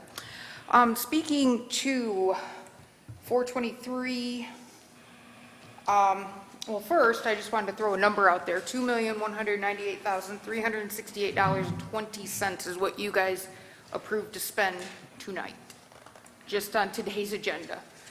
$239,373.12 of that was going to the security guard contract. Now, I didn't sign an NDA, I didn't sign a gag order, I can speak freely about this. In my case, 16-CV606, it was brought up about, was there security at the commission meetings? Was there security in City Hall? And in my depositions and stuff, things were exchanged, and that's where this whole idea of a security guard was brought up. Now, that 239,000 plus could be deferred, and we could save almost $250,000 if we utilized cadets, or like that gentleman said, we had a Citizens Police Academy, and they were patrolling, because I'll be honest with you, I've been coming here, paying my water bill, doing other business here. I see the security guard. He's a nice man, nice gentleman, nothing against him. But 9 times out of 10, when I walk down there, he's watching Netflix. He's watching his phone. He was watching Steve Harvey. He was watching Yellowstone. He was talking on his phone. So we're paying $250,000 for somebody to do something like that. When we have cadets in the police department, we have people that are training at KCC to be law enforcement, or we have citizen police and stuff like that that could be trained, that could patrol. I also used to do security. I used to do security at KCC. I've done security for Bill Clinton. I've done security for many rock stars and things like that. It's not a hard or difficult task, and it should not cost almost $250,000, especially if they're going to be sitting down there rather than watching the monitors, watching Netflix. Are you kidding me? This is ridiculous. I really, really hope you guys will reconsider that and think about utilizing some of the other resources like we have. There's no reason why we can't have cadets from the Battle Creek Police Department do like a 4-hour stint over here, switch it up, do another 4 hours, or work with citizens or students at KCC in the law enforcement program to offset that and make sure they don't watch Netflix either. Thank you. Any other public comments at this time? Yes, John?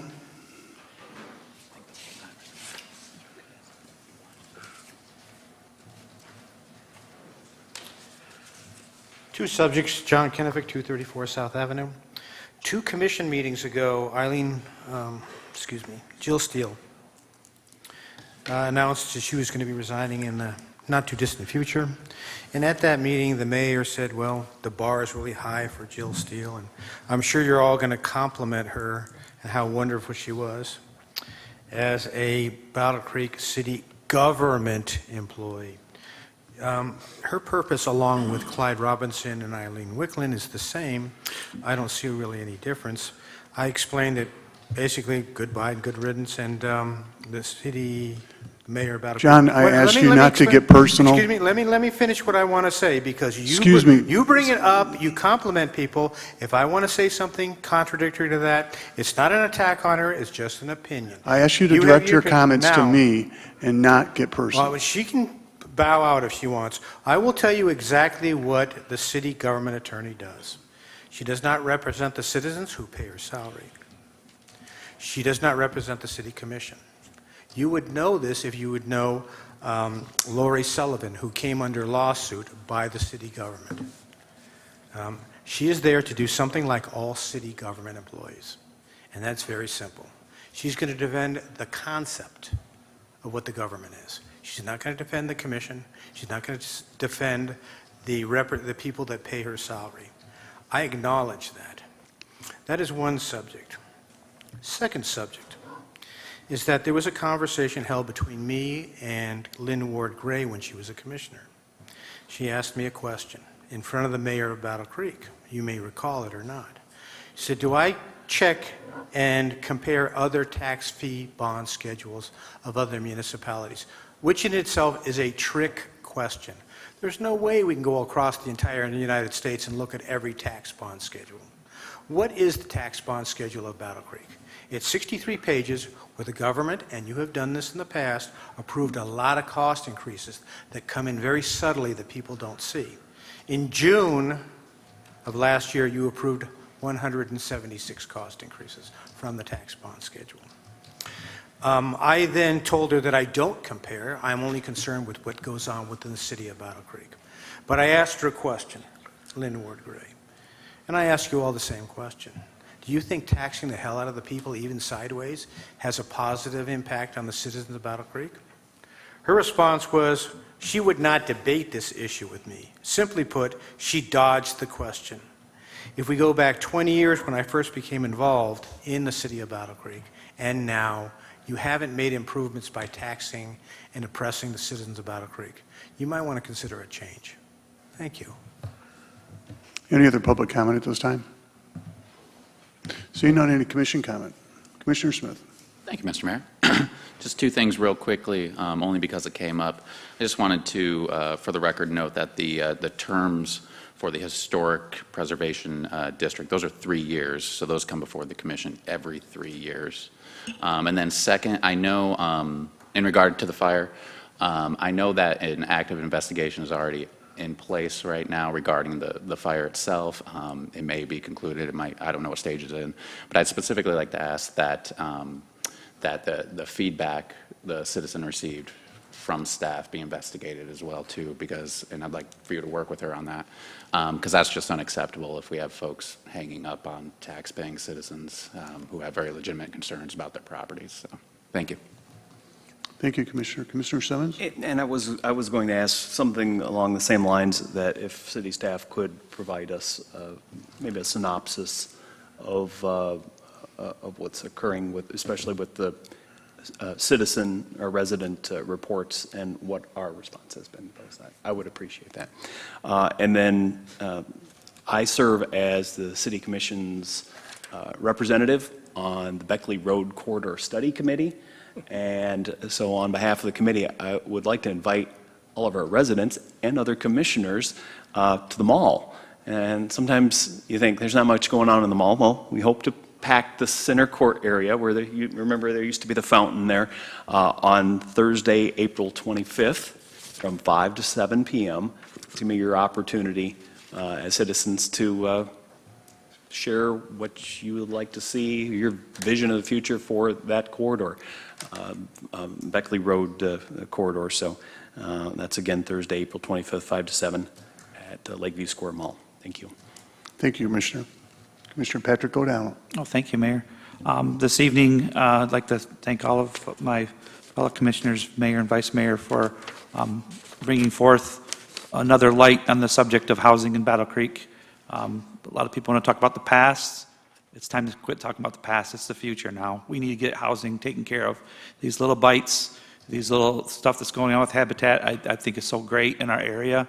And with the community builds that are coming that we've approved and the tax money going to it, that's what's going to be moving forward here.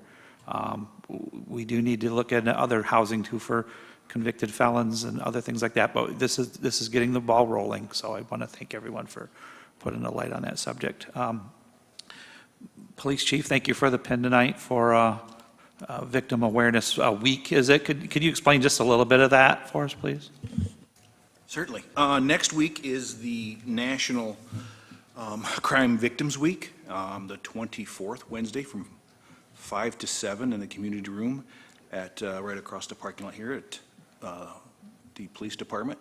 We will have a number of speakers. One is a young lady who is a Battle Creek resident that will be telling her story. It's extremely powerful about what she experienced and how she is now in a position where she is healthy and able to give back to the community. So I would invite you all to come out and hear the story that she has to share. Thank you. Thank you. And then on a personal note, I'd like to say thank you to my wife. Today's our 30th wedding anniversary, and I just appreciate everything that she's done to help me in my life and our family grow in this community. Spent here all of my life, and she's even said, you know what, you need to be here tonight and do the work of the City Commission. So thank you, wife. Have a nice evening. Congratulations. Thank you. Any other commission comments? City Manager. I just want to remind everybody that the fire station community conversations are beginning this week. We did a press release, but this week's tomorrow, actually, from 1:30 to 3:30 at Fire Station Number 1. The rest of the schedule is already on our socials as well as our website. Thanks, Mayor. Thank you very much. We'll adjourn the meeting. Thank you for attending.